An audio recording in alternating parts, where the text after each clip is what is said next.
Today, we're tackling one of the biggest ideas in all of political philosophy, the social contract.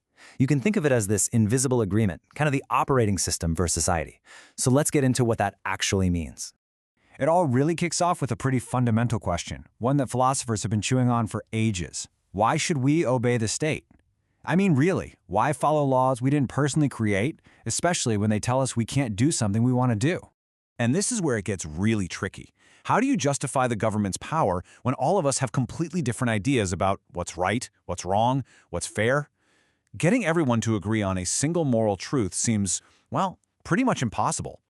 Okay, let's try a little thought experiment to see how this works. Imagine two nations, Atlantis and Pacifica. Atlantis is all about equality for everyone. Pacifica? Not so much. They're built on a system of inequality. They fight this long, bloody war over which idea of justice is the right one, and nobody wins. It's a total stalemate. So, exhausted, they finally sign a peace treaty. For a while, there's peace. But you know how these things go. Years later, old tensions start to flare up.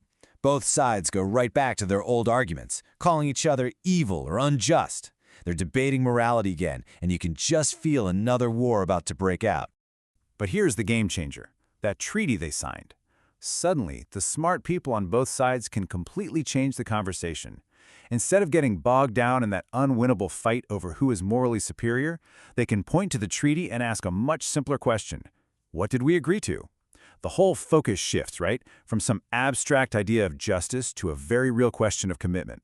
And that offers a path to keep the peace. That shift in focus, from fighting about who's right to asking what we agreed on, that is the absolute heart of the social contract. The whole theory just scales that idea up. Instead of two nations, it applies that same logic to every single person living together in a society. So it's really important to get this. The social contract isn't a real contract. It's not a historical document you can go look up. It's a thought experiment. It asks us to hit the reset button, to imagine a world with zero rules and zero government, and then ask ourselves, what kind of authority would we, as free and rational people, choose to create? And this thought experiment has a few key ingredients. First, you need the state of nature. That's our hypothetical starting point with no rules. Second, you have natural rights. These are the basic entitlements that philosophers argued we have just by being human, even in that chaotic state. And finally, you get the agreement itself, the moment where we decide to trade some of our absolute freedom for the safety and order that a government can provide. All right, let's meet our first major thinker on this, Thomas Hobbes. And, let's just say Hobbes was not an optimist about what life would be like without a government. For Hobbes, the state of nature wasn't some peaceful hippie commune. No way. It was a nightmare, a brutal, constant war of all against all.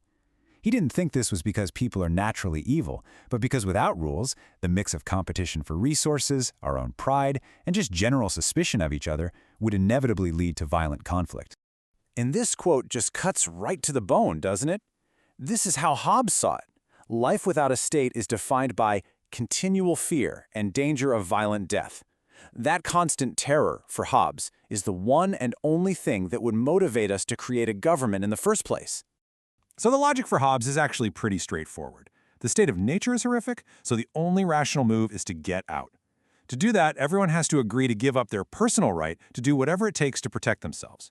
You hand over that power, all of it, to one absolute authority, a ruler he calls the sovereign, whose one and only job is to enforce peace, no matter the cost. Okay, so that's a pretty bleak picture, but not everyone saw it that way. John Locke came along with a very different and, honestly, a much more influential idea. See, for Locke, the state of nature isn't total anarchy. He believed it was already governed by a law of nature. Essentially, he thought that reason tells all of us that we shouldn't harm other people's life, liberty, or property. We already have these natural rights from the get-go. Which of course makes you wonder, if we already have these moral rules built in and we already have rights, then why in the world do we need a government at all? And Locke's answer is that the state of nature is simply inconvenient. The big problem is that when a conflict comes up, everyone acts as their own judge, jury, and executioner. There's no neutral third party, no impartial umpire to settle things fairly. So small disagreements can easily blow up into major feuds. And this table just lays out the two visions so clearly.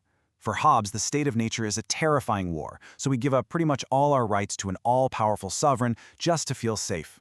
For Locke, it's just an inconvenient setup, so we only give up one specific right, our right to punish others ourselves in order to create a limited government that acts as that neutral umpire. So, two totally different ideas about what government should look like. But here's the catch. Both of their arguments, Hobbes and Locke, are built on the very same foundation. And that foundation, well, it might have a crack in it. Just think about it for a second. Whether you end up with Hobbes's absolute king or Locke's limited government, the whole journey begins with this idea that we all have natural rights before any society even exists. But here comes the big twist. What if that's all just wrong? What if that entire starting point, the very idea of natural rights, doesn't actually exist? This was the bombshell critique from thinkers like Jeremy Bentham. He famously called the whole idea of natural rights nonsense. His argument was devastatingly simple. Rights aren't something we're born with. And this critique just tears the whole thing open, forcing us to ask a really deep question. If rights aren't natural, where do they come from? So here's what the skeptics argue. Rights aren't something you discover out in the wild, like a new species of plant. They're something we invent. They are created by laws, by customs, by social agreements. You can only claim you have a right to something if there's already a system of rules in place that recognizes it. So, in this view, Hobbes and Locke totally put the cart before the horse. They assumed rights were the building blocks for society, but what if rights are actually the finished product of society? And that leaves us right here with this enormous central question. Are rights a fundamental truth of the universe that governments are created to protect, or are they just a really useful invention that we came up with to live together? Now, that's not just some academic puzzle. The answer you choose shapes literally every debate we have today about justice, about freedom, about the entire purpose of the state. It forces us to ask not just what our rights are, but where they really truly come from.